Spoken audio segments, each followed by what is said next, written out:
ഇരുകരകൾക്കിടയിൽ തുഴഞ്ഞവൾ. അഗാധമായ വേദനയുടെ കണ്ണീരുപ്പ് ചാലിച്ച പ്രിയപ്പെട്ട സിൻഡ സൈമൺ ഇരുകരകൾക്കിടയിലൂടെ തുഴഞ്ഞു നേടിയത് അതിജീവനത്തിന്റെ വിജയത്തിളക്കമാണ്. വളരെ യാദൃച്ഛികമായി ഉണ്ടായ ഒരു വീഴ്ച. 10ാം തരത്തിലെ പഠനവും പാഠ്യേതര പ്രവർത്തനവുമായി പ്രോഗ്രാം ചെയ്യപ്പെട്ട അവളുടെ ജീവിതത്തിന് എന്തെന്നില്ലാത്ത ഒരു നൊമ്പരം. കോഴിക്കോട് മിംസ് ആശുപത്രി അന്നു മുതൽ അവൾക്കൊരു വീടായി.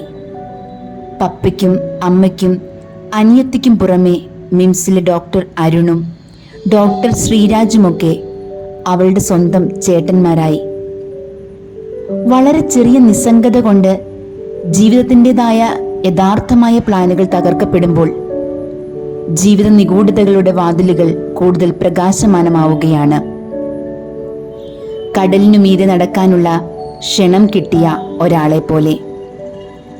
ഓസ്റ്റോസർക്കോമ, അതായത് 20 വയസ്സിന് താഴെയുള്ള കുട്ടികൾക്ക് വരുന്ന ബോൺ ക്യാൻസർ ആണെന്ന വിവരം ഡോക്ടർമാർ പറഞ്ഞപ്പോൾ അപരിചിതമായ എന്തോ ഒരു ഭാവമാറ്റത്തിനുമപ്പുറം ഭയത്തിന്റെ ലാഞ്ചന ഒന്നും പപ്പയുടെയും അമ്മയുടെയും കണ്ണുകളിൽ അവൾക്ക് തിരിച്ചറിയാനായില്ല.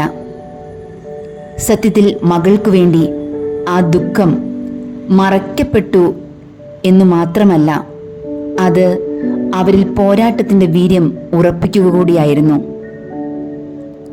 പപ്പയുടെ വാക്കുകൾ അവൾക്ക് അഗാധമായ വിശ്വാസവും പ്രതീക്ഷയും പകർന്നു.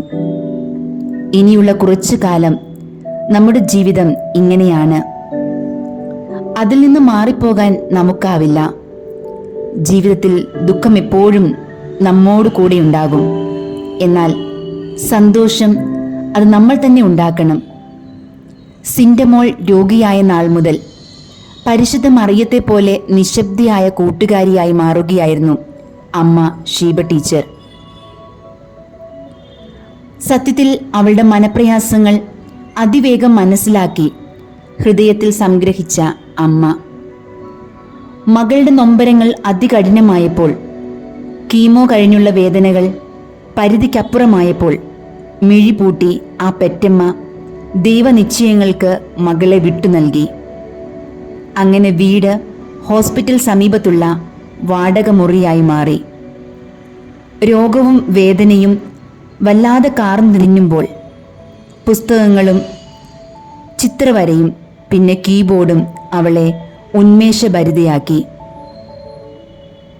വിരസതയും വേദനയും മറക്കാൻ, ജീവിതത്തെ കരുപ്പിടിപ്പിക്കാൻ അവ അവളുടെ കൂട്ടുകാരിയായി.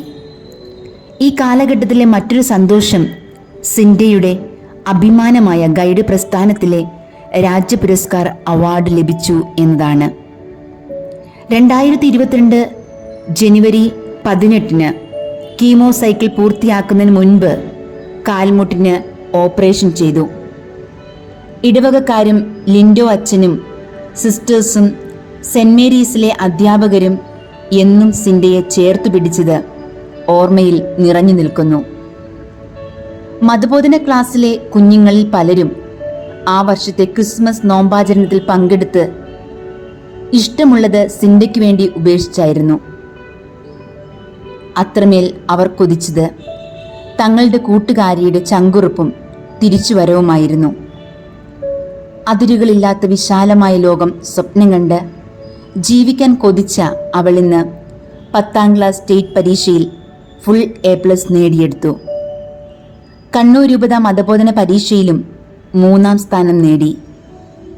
ഇരുകരകൾക്കിടയിലൂടെ തുഴഞ്ഞ് തോറ്റുകൊടുക്കില്ല എന്ന പിടിവാശിയിൽ അവൾ ഇന്നും അംഗം വെട്ടുകയാണ്. She is hoping against hope.